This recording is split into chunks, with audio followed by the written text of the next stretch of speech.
내문답 들어가는 거죠? 네, 내문답 밴들 보세요. 빨간 불이 들어와 있을 거예요. 방송 시작했다고. 라이브라고 빨갛게 버튼이 생겨요. 보면 저기가 이제 나와요. 아 됐다. 나오네. 나오죠? 네. 네. 내문답을 거기에 접속하는 사람들 명단이 쭉 떠요. 누구누구가 지금 접속하는지. 아 그래요? 네. 아 라이브라고 네 되네요. 명, 4명 들어와 있다고 딱 되네. 이건 누른데요. 네. 내문답 네. 다시 한번 나갔다가 들어왔어요. 라이브 있잖아. 여기 밑에 있잖아. 자, 일단 시간이 돼서 시작을 하겠습니다. 바깥에 문 열어놨죠. 또 못 찾는다 그럴까. 자, 시작하겠습니다. 반갑습니다. 네, 오늘 입문과정 7교시입니다. 어원 7교시. 다음 시간 1시간 남았고요. 거기는 이제 끄세요. 거기 자꾸 피드백 되면은, 예, 오늘 저 탑에 대해서 두 번째 시간, 오늘 대단히 중요한 시간입니다. 오늘 그 날이 좀 을씨년스러운데, 그죠? 어제까지 날 좋았어요. 진짜 어제 저희도 태릉 갔다 왔는데 막 걸어서 그 화랑대역에서 태릉까지 왕복 걷고 했는데 참 좋았거든요. 근데 을사년스럽다에서 온 건지는 아시죠? 을씨년스럽다가 을사보호조약을 맺은 그 해에 이 날씨 그 분위기가 이랬다는 거죠. 그래서 을사년스럽다, 을사보호조약, 일본이 하는 말이죠. 우리가 뭔 보호를 해달라 그랬나? 을사보호조약을 맺은 그 해가 을씨년스럽다가 거기서 온 말이에요. 그래서 이런 날씨인데 우리 저 옛날 선비들은 이렇게 얘기했습니다. 출래불사춘, 봄이 왔을 때 봄이 아니다. 이게 지금 통도사 통도와 자장매인데 지난번부터 그 통도사 자장매가 폈다고 지금 매화가 시작이 됐습니다. 그래서 답사하는 사람들은 매화 구경 간다고 안 그러죠. 그렇게 얘기하면 안 됩니다. 탐매, 매화를 탐사하러 간다. 그 탐매지 뭐 매화 구경 간다 이러면 안 됩니다. 그래도 봄은 옵니다. 반드시. 옛날부터 봄은 곱게 오질 않아요. 그래서 봄밭에는 며느리 내보내고 가을밭엔 딸내미 내보낸다. 옛날부터. 봄이 이렇게 안 좋은 거예요. 날씨가 사실은. 시니어 얘기 잠깐 하고 본론 들어가겠습니다. 왜냐하면 여기 저 한성대 이거 우리 저 반장님이 자꾸 잘 올려주시는데 이게 이제 지도에 그린 거예요. 이렇게 해도 막 못 찾아가지고 지난번에 막 헤매고 그러시는데 원래는 요 카카오 맵에서 여기 스프레드를 딱 찍으면 6번 출구에서 스프레드까지 가는 길이 나와요. 걸어갈 건지 자전거 타고 갈 건지 다 이거 선택하면 나오거든요. 그리고 자기 위치가 반짝반짝 움직여요. 여기 가는 길에. 이걸 못 찾아오는 게 저는 아무리 시니어라 그래도 이게 너무한 거 아닌가. 시니어는 50세부터 65세까지입니다. 50세부터. 지금 법적으로 지금 65세를 70세 올리려고 그러죠. 그러면 70세까지 또 시니어가 되겠죠. 이제 현재는 법으로 65세부터 노인이기 때문에 시니어가 64세까지인데 이거 좀 이제 이런 거 하지 말고 이걸로 그냥 어디 찾아와라 그러면은 NGO 그럼 NGO 찍고 그냥 시청 앞에서 내가 내비게이션 켜고 오면 되는데 만화가게 가서 물어보고 복덕방 가서 물어보고 이런단 말이죠. 시니어가 문제가 좀 있어요. 지금 시니어들 제일 큰 문제는 뭔지 아시죠? 이겁니다. 이거 키오스크를 못해. 그 커피숍이나 뭐 설빙 이런 데 들어가서 전부 기계에 가서 누르는데 웨이터 어디 있어요? 막 주문 어서 해요. 가서 그냥 이걸 다룰 줄 몰라. 이걸 가서 해라 그러면 더듬 해가지고 뒤에 사람이 짜증나가지고 뒤에서만 해주든가 답답하니까 앞에서 시간 너무 끄니까 이게 우리 현실입니다. 키오스크, 자동 주문 기계, 구멍가게 또는 그 열차역에 이렇게 이건 일본 JR라는 열차인데 이렇게 박스로 돼 있는 거 이런 거 키오스크라고. 원래는 궁전을 일컫는 말, 이슬람에서 이렇게 개방된 원형 정자 키오스크, 쿠슈쿠, 쾌슈쿠 이렇게 해가지고 키오스크로 왔다고 하는데 이런 거 이제 잘해야 돼요 우리 시니어들도. 제가 하나 오늘 좋은 거 소개해 주려고 해서 여론이 깁니다. 이거 하나씩 다운 받으세요. 저 받았어요. 똑비라고 있습니다. 똑비. 똑똑한 비서예요. 똑똑한 비서. 시니어를 위한 똑똑한 비서. 시니어들한테 필요합니다. 뭐든지 다 해줍니다. 시키는 대로. 물어보면 다 대답하고 무료예요. 9시부터 6시까지. 밤에 넣으면 다음날 대답이 와요.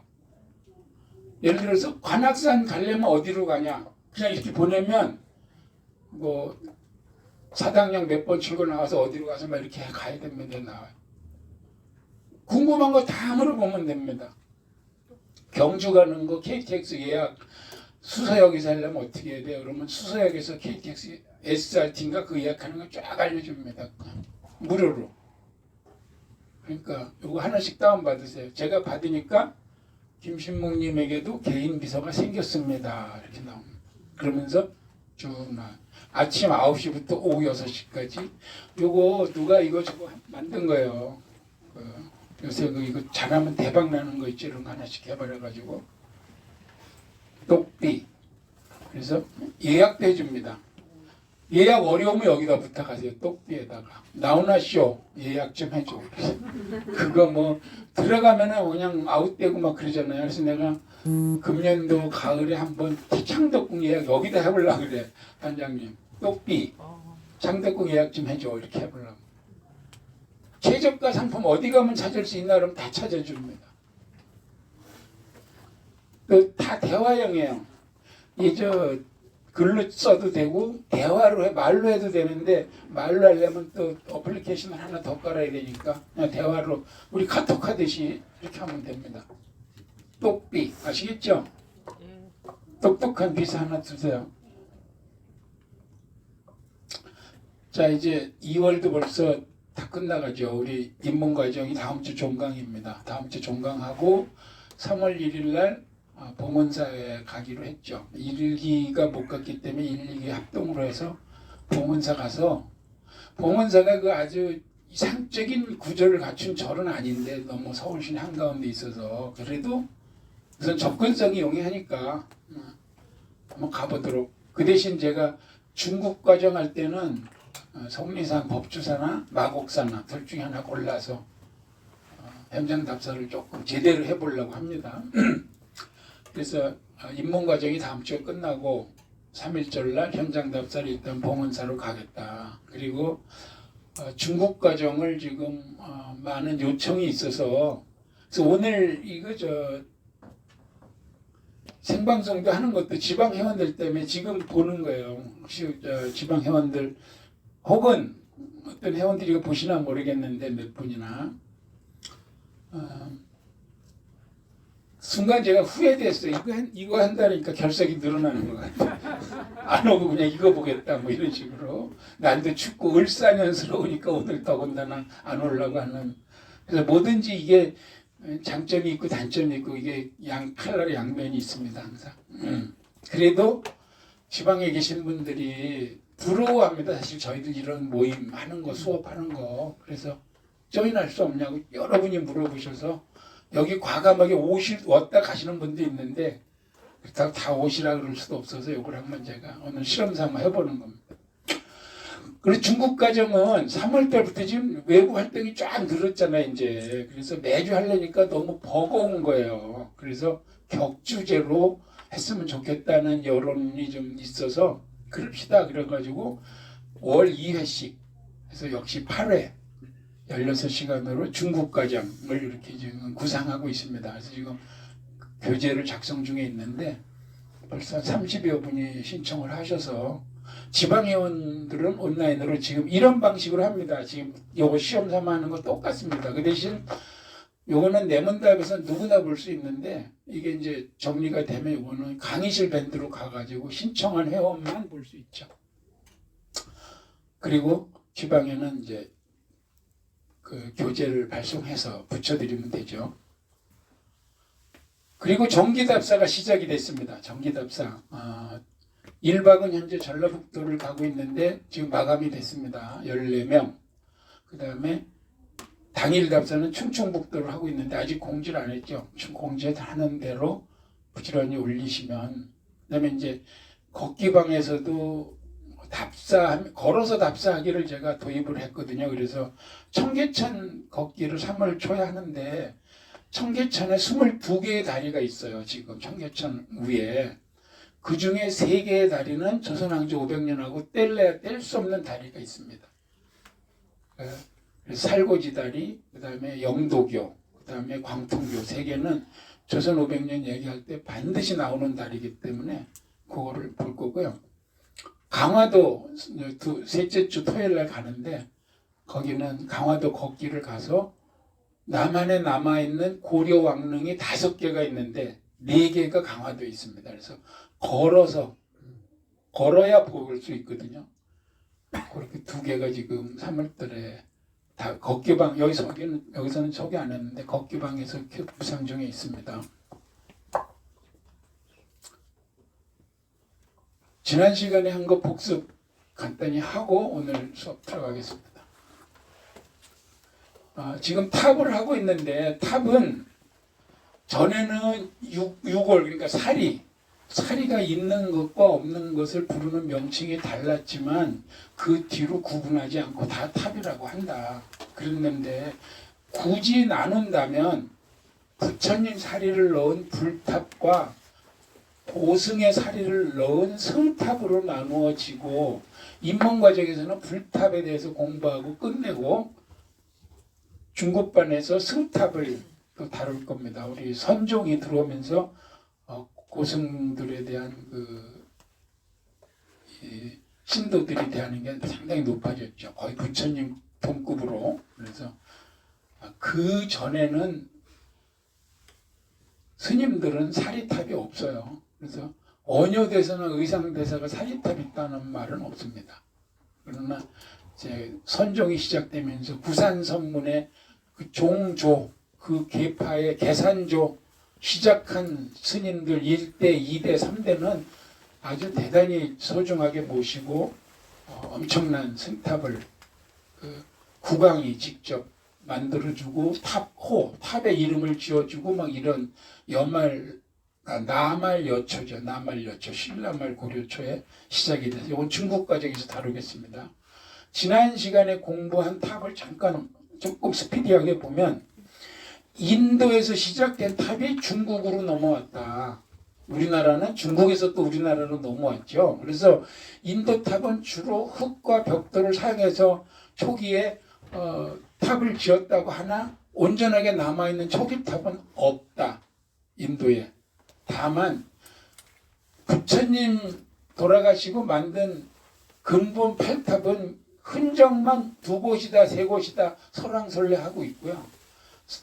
아쇼카 대왕이 인도를 통일하고 만든 84,000개의 탑 중에서 가장 크고 온전하게 남아있는 게 산치 대탑이다. 그래서 탑의 모든 근원을 산치 대탑에서 볼 수 있다고 설명을 했습니다. 그리고 이게 중국으로 넘어오면 중국의 그 뛰어난 건축술이 가미되면서 독창적으로 중국 탑이 올라가는데 상부에는 인도식의 산치 대탑에서 볼 수 있는 조형물이 상부에 올라가지만 몸체는 높은 건물을 짓는 건축 기술 그대로 해서 누각식 탑이 아주 많이 발전을 하는데 그 재질에 따라서 목탑, 벽돌로 지은 정탑, 석탑, 기타 이렇게 나눠볼 수 있다고 설명을 했습니다. 그 중국탑이 다시 한국탑으로 우리나라 지역으로 넘어올 때는 우리나라도 과거 초창기에 뛰어난 목탑들이 있었지만 지금 전하지 않는다 그랬죠. 황룡사 9층탑 남아있지 않다. 요거는 상상입니다. 상상, 추정인데 남아있는 것은 조선시대 임진왜란이 끝나고 사명대사가 복원한 법주사 5층 탑, 팔상전 탑입니다. 이거. 그래서 이것이 유일하고 가장 크다. 쌍봉사 대홍전은 80년대 화재로 불나서 다 타버려서 보물에서 해제가 되고 다시 지었는데 아깝다. 그리고 진천의 보탑사 지은 지 얼마 안 되죠 지금. 그래서 제가 100년 뒤에는 보물이 되지 않을까 지켜보겠다. 불기 3,500년에 3,000년에 우리 개방한다 그러잖아요. 그래서 그리고 거기 특이한 건 거기 비구니 절인데 진짜 절이 이뻐요. 정말 이쁜데 초파일날 공양 바친 수박이 동짓날까지 그대로 유지돼서 동짓날 가면 그 수박을 먹을 수 있다. 신기하죠. 그래서 이렇게 과정을 거쳐서 한국까지 왔는데 우리나라 탑은 우선 석탑으로 목탑은 남아있는 게 없기 때문에 아쉽지만 황령사 구층탑 어마어마하다고 하나 기록에 분명히 있으니까 그러나 전하지 않으니까 그거 복원하면 안 됩니다. 복원 불가죠 사실. 황령사 구층탑 지금 경주에 가면 모 철강 회사에서 관련된 시설이 있어요.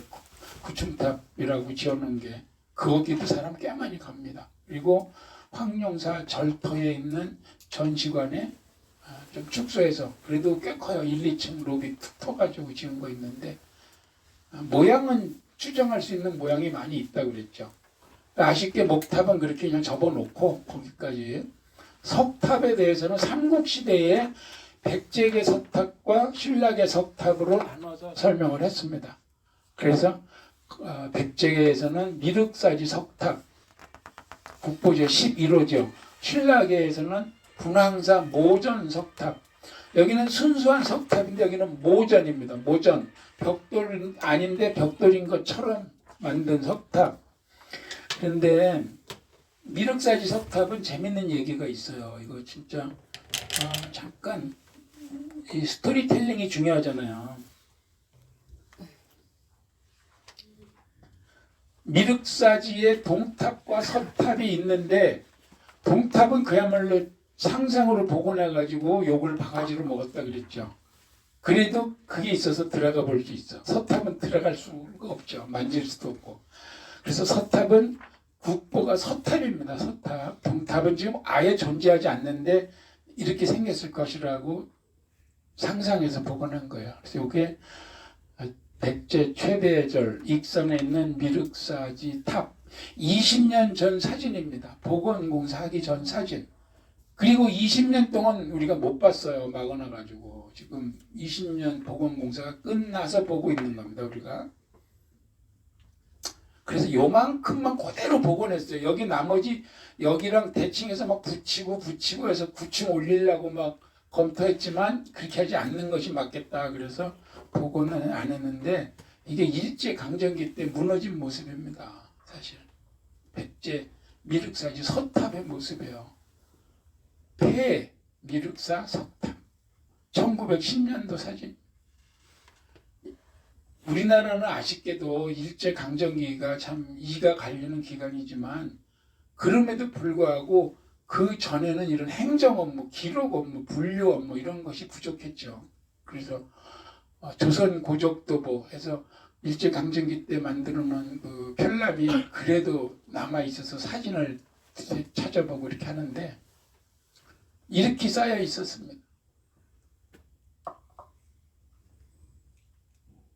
그것을 그 당시에는 가장 우수한 건축 자료라고 일컫는 시멘트로 더 무너지지 않게 발라놓은 겁니다. 그래서 물론 또 혹자는 욕을 하죠. 무식하게 시멘트를 저렇게 발라서 복원을 하고 잘 정리를 해야지. 그 말도 맞으나 시대 상황이라는 게 있죠. 그래서 이 시대 그 당시에는 이거라도 안 했으면 더 훼손되고 됐겠죠. 그래서 그렇게 보는 게 제가 볼 때 맞을 것 같고, 하여튼 그 옛날에는 가면 이렇게 이쪽에 시멘트를 이렇게 그냥 발랐어요. 제가 가서 본 기억이 납니다. 그래서 요거를 완전 해체, 보수, 정비를 했습니다. 완전히. 복원 아닙니다. 그래서 1999년에 해체해서 결정을 내리고 2001년부터 2019년까지 20년 동안 200억 예산 가지고, 그래서 우리나라 문화재 복원 중에서 가장 장기간 사업입니다. 가장 큰 예산 복원은 남대문이라고 그랬죠. 남대문 국보 1호. 가장 오래는 이겁니다. 가장 롱타임. 그래서 이걸 다 돌멩이 남바 매겨가지고 다 드러냈는데, 심주석 가운데 있는 이 기둥, 제일 가운데 기둥 세우는 받침돌 심주석의 사리공에 거기서 사리 장엄, 사리 플러스 기타 등등등이 나왔어요. 대박. 오마이갓. 대박이 난 거예요.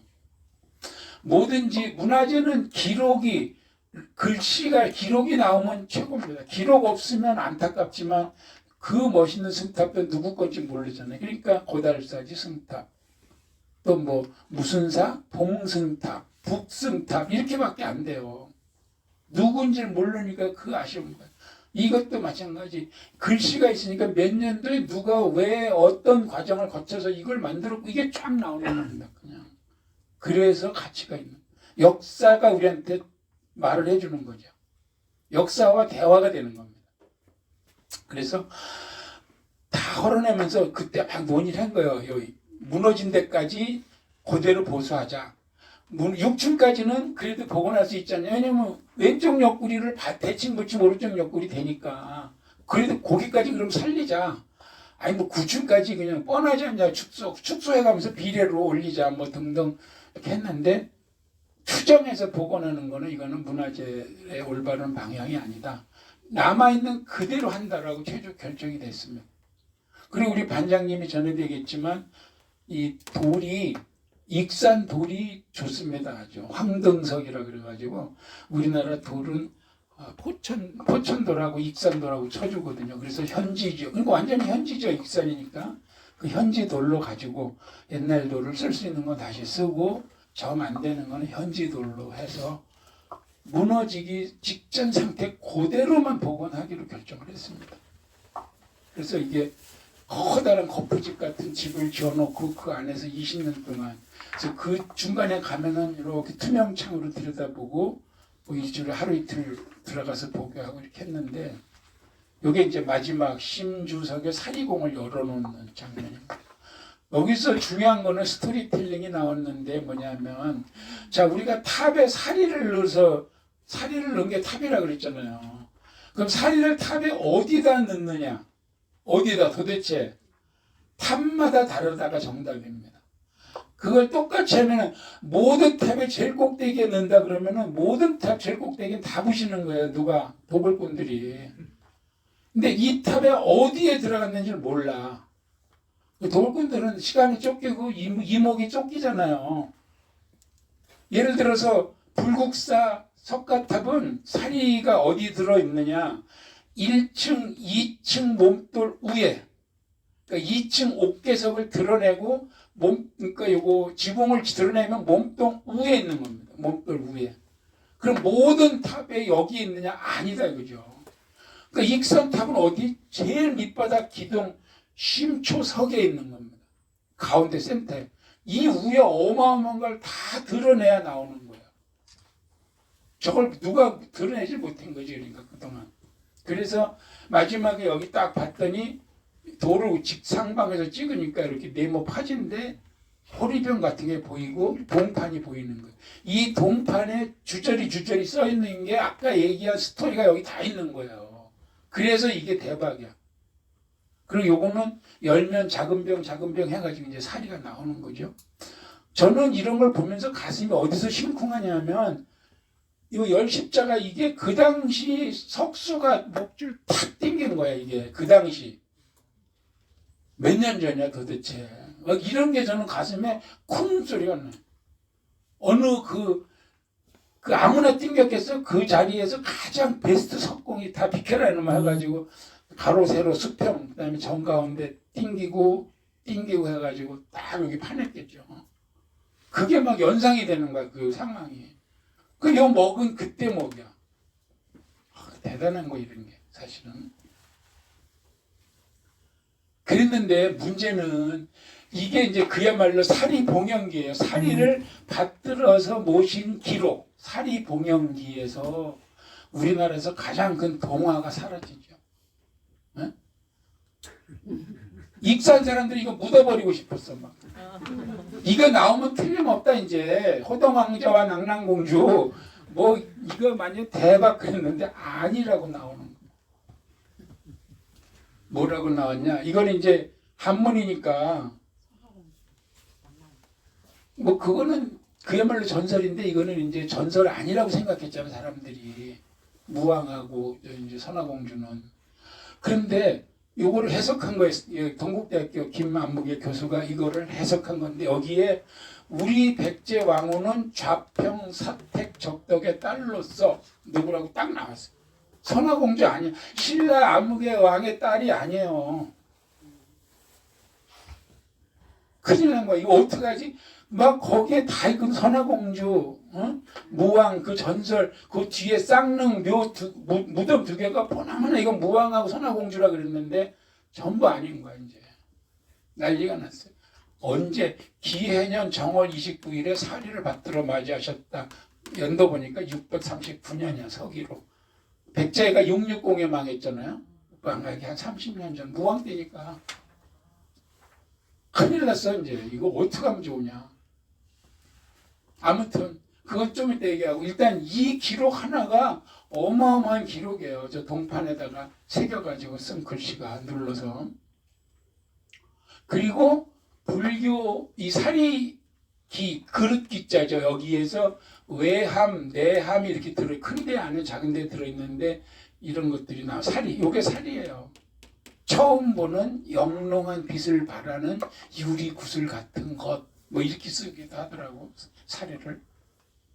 그리고 이제 그야말로 이제 그 장엄, 더 그것을 좀 감나가고 높게 보이기 위해서 바치는 그런 것들이 많이 있는 거죠. 이런 것. 그 당시에 유리가 귀한 거예요. 그 당시에 유리가 지금의 거의 보석 취급을 받는 거예요. 유리 자체가. 옥, 구부러진 옥이라 곡옥 등등 이런 거 모자에 꽂거나 이런 거. 그래서 지금 요거는 미륵사지에 가면은 익산 국립박물관이 생겼어요. 급을 올렸죠. 국립으로 익산박물관. 그래서 왕곡리 사지하고 익산 미륵사지를 아주 메인으로 해서 거기 자세하게 이런 거 잘 돼 있습니다. 이거 원본 거기 있어요. 원본. 이거 원본이 딱 조명 아래 해놨습니다. 그래서 거기서 드러내고 나중에 이제 이걸 다 다시 올리잖아요. 그대로 1, 2, 3, 4 계속 올릴 때 똑같이 모종을 만들어서 넣었어요. 꺼낸 거는 박물관에 있습니다. 원본은. 그리고 원본하고 똑같은 걸 만들어서 다시 넣고 다시 넣으면서 모시는 그 장면입니다. 이 스님이 저희 같아. 금산사 누구야? 아이고 갑자기 생각 안 나. 아무튼 이렇게 엄청난 그 미륵사지 얘기, 백제의 석탑. 그래서 국보로 지정이 됐습니다. 외호, 바깥병, 내호, 안에 넣는 병, 거기에 들어가 있던 사리. 그 다음에 사리 봉영 기록, 동판에 새긴 거죠. 그래서 아쉬운 백제 익산 쪽 학자들이나 제야 사람들은 뭐라 그러냐. 아니야, 그래도 선화공주가 맞을 거야. 왜? 임금이니까 첫 왕비, 둘째 왕비가 있었겠지. 둘째 왕비였는지도 몰라. 이렇게 지금 또 얘기가 포기 안 합니다. 절대. 어디서 또 나올지 몰라. 선화공주 두 번째 왕비 뭐 이렇게. 아무튼 이래서 답사가 재밌는 거고요. 아는 만큼 보인다 그러니까 저 스토리를 알고 박물관 가서 샅샅이 지금 살펴본 사람과 그냥 휙 돌아보고 나온 사람하고는 천지 차이가 되는 거죠. 자, 아무튼 백제는 미륵사지 석탑, 신라는 분황사 모전 석탑을 가장 석탑의 이제 시작으로 보고 백제를 잠깐 먼저 얘기하겠습니다. 백제 석탑은 그러니까 신라 고구려 백제 일대 백제 얘기하는 겁니다. 백제 탑은 딱 2개 남아 있어요. 지금 얘기했던 미륵사지 석탑하고 정림사지 5층 석탑. 이게 백제계의 탑의 모본이라 그랬죠. 샘플, 아주 그 표준. 이것은 한동안 여기 소정방이가 대당 평백제라고 써놔가지고 소정방이가 세운 탑으로 알려졌으나 사실은 그게 아니고 탑에다가 점령문이 거만하게 새긴 거죠. 두 개는 오리지널 백제 때 탑입니다. 지금 백제 개탑 그 뒤에 통일신라나 고려나 이럴 때 세워졌겠죠. 시기적으로는. 그러나 백제 계열 탑은 거의 정림사 조층 서탑의 느낌을 그대로 이어받는 게 많아요. 그래서 우리 심사님이 얘기했나 그 백제 탑은 어디 있어? 백제 땅에 있겠지. 그랬더니 그 아주 지극히 평범한 당연한 말. 백제 계열 탑 대략 이쪽에 있습니다. 이렇게 충청도에서 전라도 쪽 가장 서울 쪽에 제일 북쪽에 있는 게 홍은동 탑이라고 그랬죠. 그리고 이쪽에 이런 것들이 이제 시기적으로는 고려 뭐 이후로 넘어가지만 그 유형 탑의 학자들이 분류할 때 보면 유형은 백제계 탑으로 이렇게 이어져. 그 다음에 신라탑은 분황사에 있던 모전석탑, 여기는 모전입니다. 모전. 요것과 탐리, 의성에 있는 탐리 5층 석탑. 요 두 개가 가장 그 역시 제가 얘기할 때 요거는 제가 임의로 지었다 그랬죠. 설명하기 위해서 A타입과 B타입의 모전. 그러니까 벽돌이 아닌데 벽돌인 것처럼 돌을 잘라서 쌓은 탑이 모전탑인데 A탑과 B타입으로 나눌 수 있다. 모전탑의 3대 국보 분황사 이것도 원래는 5층인가 9층인가로 추정을 합니다. 원래는. 근데 지금은 3층밖에 안 남아있죠. 그리고 의성 탐리 5층 석탑 영양 옛날에 봉감이라 그러는데 지금 영양 사내리 5층 모전석탑 3대 국보입니다. A타입 B타입 식별은 이렇게 하면 된다 그랬죠. 내가 말하는 A타입은 그야말로 벽돌같이 그대로 쌓으면 이거 A타입. B타입은 돌로 그냥 얼핏 보면 이게 무슨 전탑이 하듯이 돌로 쌓는데 옥계석을 할 때는 조금씩 나오고 조금씩 들어가고 밖에 안 돼요. 우리가 석탑은 이렇게 처마같이 곡선이나 깎을 수가 있는데 이건 곡선이 안 되니까 조금씩 들어가고 조금씩 나오고 밖에 할 수가 없어요. 그래서 이렇게 하는 건 B타입, 이건 A타입. 이건 제가 설명용입니다. 거기 가서 막 다른 사람들한테 이거 A타입이야. 그러면 그 사람 무슨 소린가 그러면 그냥 우리끼리 이해하기 쉽게.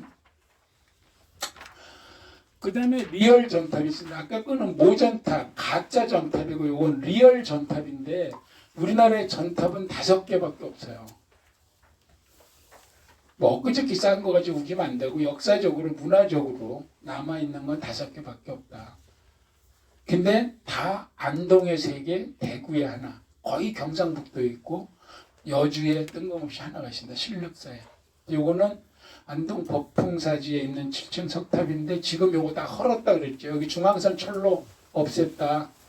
그리고 여기 탑골 이씨, 문중, 임청각 다 독립투사 후손들인데 일부러 여기다가 철도를 냈다는 설이 있어요. 그러나 지금은 철도가 옮겨졌고 여기는 다 이렇게 터서 개방되게 부지 정리를 깨끗이 했다. 저는 전에 이거를 이 철도를 옮기기는 어려우니까 얘를 밖으로 꺼내자고 내가 그랬었거든요. 들은 적당해도. 그거 하고 그 다음에 4개가 이렇게 안동에 2개 더 있고 그 다음에 요거는 여주 신륵사에 다층탑 정확히 몇 층인지 몰라. 그리고 요거는 대구 803 뒤에 7곡에 송림사 전탑에서 5개가 리얼 전탑은 5개입니다. 까지가 지난번 복습입니다. 이제 오늘 수업 진도 나가겠습니다. 이렇게 백제계 탑과 신라계 탑을 설명을 했어요. 그리고 이제는 오늘 수업은 통일신라. 그러면 이제 신라가 삼국을 통일하고 지금은 삼국 통일이라고 안 하고 삼한 통일이라고 그러는데 아무튼 신라가 통일을 한 이후에 과연 신라의 탑은 어떻게 흘러갔는지를 알아보겠습니다. 자, 신라는 30대 문무왕 때 김춘추 아들이죠. 김춘추 때 거의 판을 벌려 놓았지만 그 아들 문무왕 때 가서 통일이 이루어졌죠. 그래서 아까 얘기한 660년에 백제가 멸망을 했고 660 한 3년간은 백제 부흥운동이 일어나죠. 그 일본에서도 보내고 해가지고 그래서 이것도 쳐야 된다는 설이 있어요. 근데 아무튼 그리고 다시 고구려가 멸망을 하고 그 다음에 이제 또 거꾸로 당나라를 밀어내죠. 그래서 완전한 통일을 이뤘다 이렇게 보는데 그 당시에 불교에서 큰 양대 산맥은 아까 얘기한 대로 원효와 의상입니다. 국내파와 유학파. 이거는 거의 왕족의 계열이고 여기는 그야말로 흑수저 스님인지 뭐 하여튼 설씨잖아요. 설씨 특이하잖아. 그러니까 설총 아버지. 근데 내가 도끼 없는 자루 없는 도끼가 있으면 세상을 찍어낼 수 있는데 하고 막 헛소리하고 다닌다 그래서 이거 좀 짝이 필요하고 나서 여섯공주하고 맺어줬다는 설이 있는 대중불교를 펼친 분이죠. 그리고 신라의 통일에 즈음해서 정치적으로 사회적으로 통일이 이루어지면 당연히 문화적으로 예술적으로 통일이 이루어지고 시너지로 발전을 하게 됩니다. 그래서 신라 백제 탑이 통일이 돼요. 그러면서 그야말로 이제 아까 백제계 신라계는 존재하지만 흐름상으로 그러나 통일 신라의 어떤 모본이 되는 표준이 되는 탑이 등장을 한다. 그래서 이 전형과 정형을 사실 여기 단어가 그런데 정형이 샘플이라는 얘기예요. 전형은 그 시대의 어떤 유형, 흐름 이런 개념이고 그리고 이 신라석탑이 또 후기로 가면서 변형하죠. 바뀌게 되죠. 항상 바뀝니다. 어떤 형태가 나타나느냐 이형, 정형에서 이제 벗어나는 거예요. 다른 모습이 막 등장을 한다. 그 얘기를 조금 숨가쁘게 알아보도록 하겠습니다. 그 전형기, 그 흐름에서는 신라 백제탑을 이어서 나오지만 그냥 발전을 하는데 아직 자리를 못 잡아. 그러니까 이걸 먼저 설명하면 통일 신라의 자리를 딱 잡고 아주 샘플링으로 손꼽는 탑은 모범적인 거죠. 불국사 3층 석탑입니다. 이것이 신라의 완성된 표준 모델이라고 보시면 돼요. 그게 지방으로 가면 크기가 작아지거나 이렇게 되지 그 모양은 거의 그대로 이제 가져갑니다. 크기가 작아지는 건 뭐야? 재정적인 문제라든지 국가적인 차원이냐 지역적인 차원이냐 이런 거에서 불사가 크고 작고 되지 탑에 대해서는 이게 더 이상 보태고 뺄 게 없는 거죠. 그러니까 그것이 갑자기 아까 그 신라 백제의 탑에서 일로 뚝 떨어진 게 아니고 그 사이에 이걸 거치는데 이 당시에 거탑이 나옵니다. 거탑, 어마어마하게 큰 탑, 가문사지, 동사, 삼천석탑, 고선사지탑.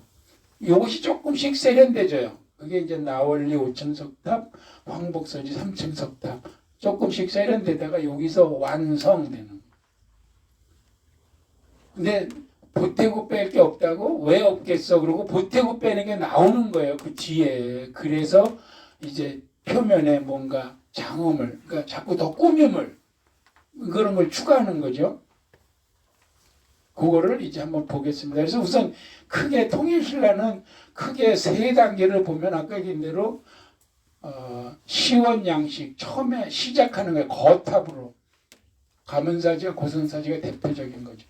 이것이 조금 세련되죠. 약간 줄어들면서 매끈해지거나 완성미가 높아지죠. 과도기가 되는 거죠. 그러다가 마침내 정형화돼 아주 모범 위에 딱 탄생하는 게 불국사 석가탑, 불국사 3층 석탑이죠. 정식 명칭은 모범입니다. 모범하죠.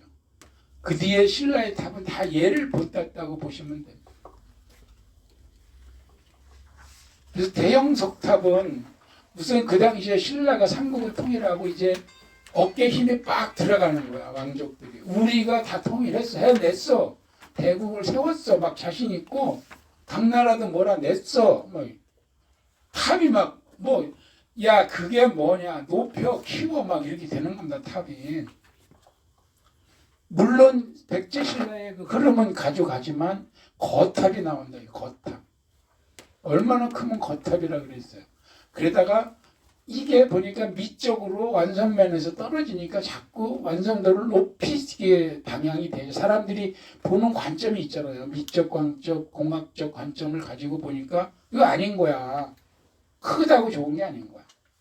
그래서 부분 자꾸 세간미를 찾아가다 보니까 이제 아까 그 변화가 된 거죠. 자, 요게 가문사지 3층 석탑, 현존하는 신라 석탑 중 가장 높고 장대하다. 13m. 이야, 그래도 우리 조상들 과학적이야. 그때도 탑에다 피레침을 세웠네. 그러면 안 됩니다. 이거 큰일 납니다. 그런 얘기야.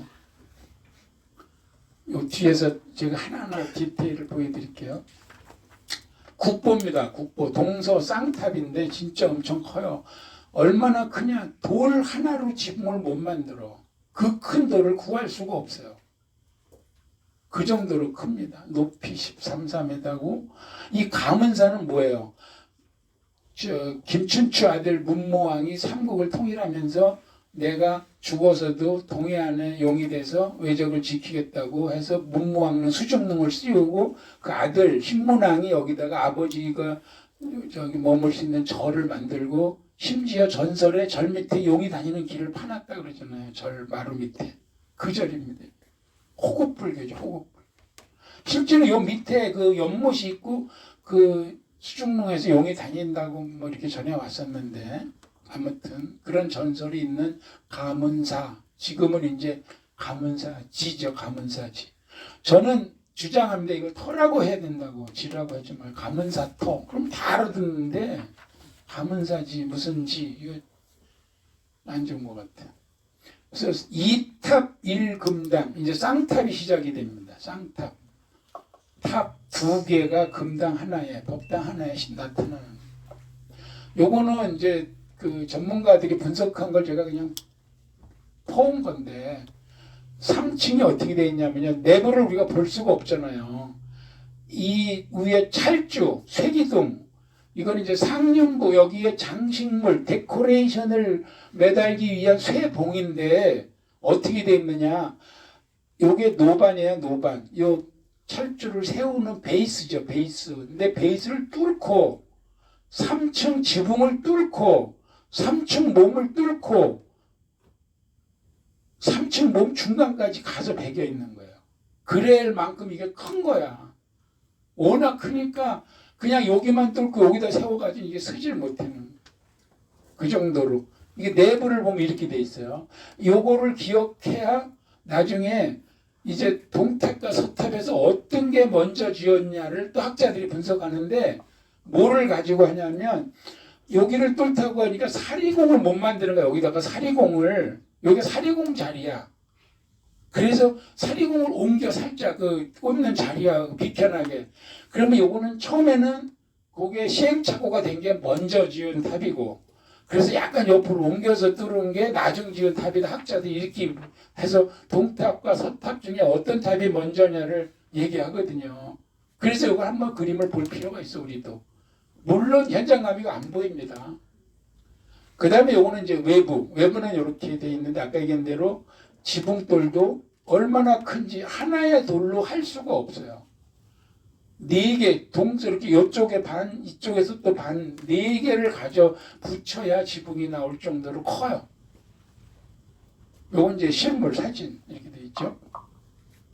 이런 그림을 한 번씩 우리가 수업이니까 제가 보여드리는 겁니다. 자, 요거를 이제 디테일하게 설명을 해보겠습니다. 요건 찰주. 아까 얘기한 대로 상년부에 장식물을 다는 그 깃봉 같은 거죠. 나머지 다 없어진 거죠. 여기 매달려 있는 게. 그리고 요건 노반. 여기 밑에서부터 보겠습니다. 여기에 이제 받침대가 기단부라고 하죠. 하층 기단, 상층 기단. 1층, 2층이라고 말해도 되는데 몸돌이 1층, 2층 하니까 같이 1층, 2층 하면 헷갈려. 그래서 그냥 구분하려고 하층 기단, 상층 기단. 1층 몸돌, 1층 지붕돌, 2층 몸돌, 2층 지붕돌, 3층 몸돌, 3층 지붕돌. 석탑은 몇 층인지 지붕만 쉬면 된다 그랬죠. 여기에 아무리 막 이상한 게 막 10개, 20개 들어가도 지붕만 씌면 매칭탑 됩니다. 심플하게. 그랬는데 여기서 눈여겨볼 게 뭐냐면 이 석탑을 목탑에서 석탑으로 넘어왔다고 학자들이 얘기를 하거든요. 그래서 여기에 요 둑툼하게 조금 새긴 게 튀어나온 거야. 여기가 요게 기둥이라고 그래요. 모서리 기둥, 한자로 우주. 그래서 네모난 몸돌의 사방에 기둥 형식을 다 넣어요. 그랬는데 기단부에는 끝에만 넣는 게 아니라 가운데도 넣어. 그러니까 여기는 모서리 기둥이잖아요. 이건 가운데 기둥이야. 한자로 탱주. 탱주가 상부에는 2개, 하부에는 3개예요. 그러면 요걸 기둥을 넣으려면 요 네모를 돌리는 판석, 판때기 돌이 밑에는 위에 큰 걸 봐요. 하나, 둘, 셋이 한 면이죠. 요게 2개니까 하나, 둘, 셋이 한 면이니까 사방이면 12개, 12장을 돌리는 거야. 그 밑에는 하나, 둘, 셋, 넷이잖아요. 그럼 사방이면 4, 46, 16장의 판석이 들어가야 되는데 쉬어보니까 12장이래 밑에도. 뭐야? 12장 가지고 어떻게 4개인데 이게 답이 있더라고. 여기는 3, 40이 12이 금방 나와. 그래서 어떤 때 가면 이제 나중에 나오지만 여기에다가 12띠, 12지신을 3개 세우고 사방에 12띠가 쫙 들어갈 수 있거든요. 여기는 4개인데 여기도 12장이다 이거야. 계산이 안 되는데 답은 여기에 귀틀석이에요. 귀틀석. 모퉁이는 기역자돌이 들어가는 거야. 그러니까 요 귀틀석이 들어가니까 하나, 둘, 셋, 4개 같지만 얘는 이쪽에도 하나가 또 먹어. 그럼 이쪽에는 3개밖에 안 되고 이렇게 돼요. 그래서 위에서 본 돌이 이거야. 귀틀석 이렇게 하나, 둘, 셋, 넷, 다섯, 여섯, 일곱, 여덟, 아홉, 열, 열하나, 12. 12장 가지고 내면 분할을 보여줘. 그죠?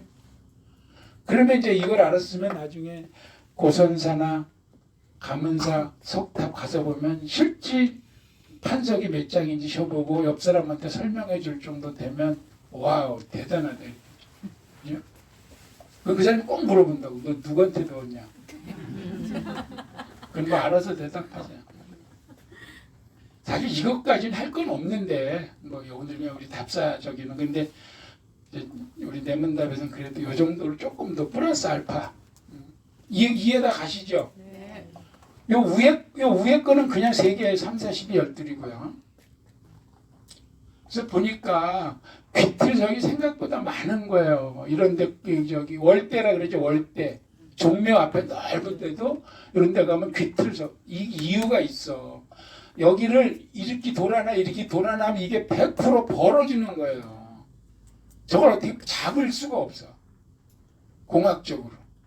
그러니까 아예 니은자 돌을 쓰는 거야. 그냥 이렇게 니은자 돌을. 이제 아셨죠? 귀틀석 이름까지. 네. 그 다음에 이제 가문사지 탑 2개에 버금가는 또 거탑이 뭐냐? 고선사지 3층 석탑이 어디에 있느냐? 경주 박물관 뜰에 있습니다. 원래 고선사는 그 포항 넘어가는 그 중문에서 포항 넘어가는 길 뒤에 그 저수지 그 자리에 있었는데 원효 대사가 여기 계셨다는 것이에요. 근데 이 덕동 댐을 건설하니까 수몰되는 거야. 물에 잠기는 거예요. 그래서 이 탑을 경주 박물관으로 옮겨놨습니다. 거의 여러 가지 면에서 비슷비슷해요. 가문사지 거하고. 차이점은 1층 몸돌에 문비가 나옵니다. 이 문짝 무늬를 새기는 걸 문비라고 하거든요. 한자로 문문자 문비자예요. 그래서 여기 뭐 문고리도 새기고 막 그 도깨비가 이렇게 고리 입에 물고 있는 거 이런 것도 새기고 하는데 여기는 아직 그 단계는 아니고 뭔가 많이 그 장식물이 새겨 붙어 있었던 흔적, 못자국 같은 흔적들이 엄청 많은 데코레이션이 여러 개가 붙어 있었던 흔적이죠. 문비 이렇게 보시면 돼요. 요것도 똑같아요. 이것도 지붕돌 한 돌 가지고 못 만드니까 네 쪽, 그것도 아래 위도 따로 아예 다 그렇게 하고, 다만 여기는 그 거대한 철주가 없어요. 그 가문사 같이 거대한 세기둥이 안 보이고, 요 노반이라고 했죠. 노반 위에 복발, 복발은 말 그대로 하면 사발을 뒤집은 그 뜻이거든요. 복발 위에 꽃 모양이 하나 있는데 앙화라 그랬죠. 앙화. 똑바로 제대로 아래에서 위로 피니까 꽃이, 그러면 앙화입니다. 뒤집어 피면은 복년이라고 하고요. 그래서 요것이 돼 있어요. 요것이 저기 가문사탑은 여기 쇠기둥이 이렇게 살아 있었잖아요. 이거는 노반, 복발, 앙화가 딱 마무리가 돼 있었는데, 요거 뒤에서 요거 기억해 놓으세요. 요거 설명 다시 합니다. 그리고 나머지는 역시 같아요. 그냥 하단부 기단석, 여기 땅에 지대석을 깔고 하단부, 상단부, 1층 지붕, 2층 지붕, 3층 지붕 똑같습니다. 크기 커서 여러 개의 돌로 됐고, 문비 나타나는 것만 다르다고 했죠. 역시 12장 12장 똑같습니다. 그러면 얘도 규틀석이 있다는 얘기입니다. 밑에. 근데 얘는 요게 또 포인트야. 딴 데하고. 노반 위에 복발을 얹었는데, 원래는 노반이 이렇게 생겼어요. 이렇게 생기고 위에가 이렇게 T자 같이. 얘는 거꾸로야. 이렇게 돼 있고 딱 줄어들어. 여기 고선사지 탑은. 요 정도 식별해 낼 정도면 여러분들 진짜 대박이에요. 경주박물관 가서 고선사지 탑에 데려가서 요거까지, 원래 이렇게 다 돼 있는데 얘는 거꾸로 이렇게 돼 있거든. 이거 설명할 정도면 대단한 겁니다. 그 또 물어본다. 누구한테 배우냐. 그래서 고선사지 3층 석탑. 아까 얘기한 대로 요거 하고 쉬겠습니다. 그러면 이 세 개가 어느 게 먼저 졌고 어느 게 나중 졌냐. 아무리 쌍탑이라도 양쪽에서 동시에 하지는 못하잖아요. 아까 이거를 설계를 딱 보니까, 가문사는 동탑을 먼저 졌다는 겁니다. 동탑에서 그 아까 그 꼭지점에 세우는 파놓는 자리가 서탑에서는 약간 옮겨지더래요. 그러니까 그 시행착오를 정정한 거야. 그러니까 이게 나중졌다 이렇게 보는 거죠.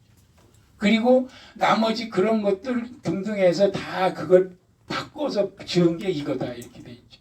그래서 순서로 보면 가문사지는 동탑이 먼저고 서탑이 나중이고, 그 다음에 고선사지가 가문사보다 조금 나중이다 이렇게 본다.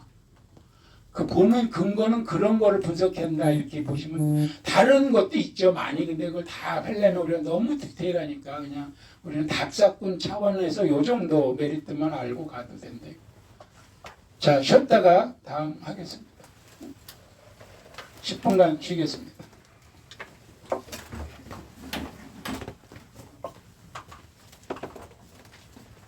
몇 명이라도 봤나? 꺼야 되는데 13분이 보고 계시네.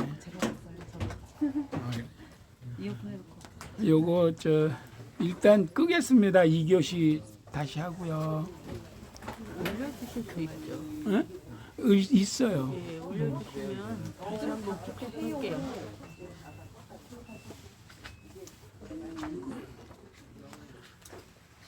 이게 오래간만에 끄니 그냥 끄겠습니다. 조금 흔들려도 양해하세요.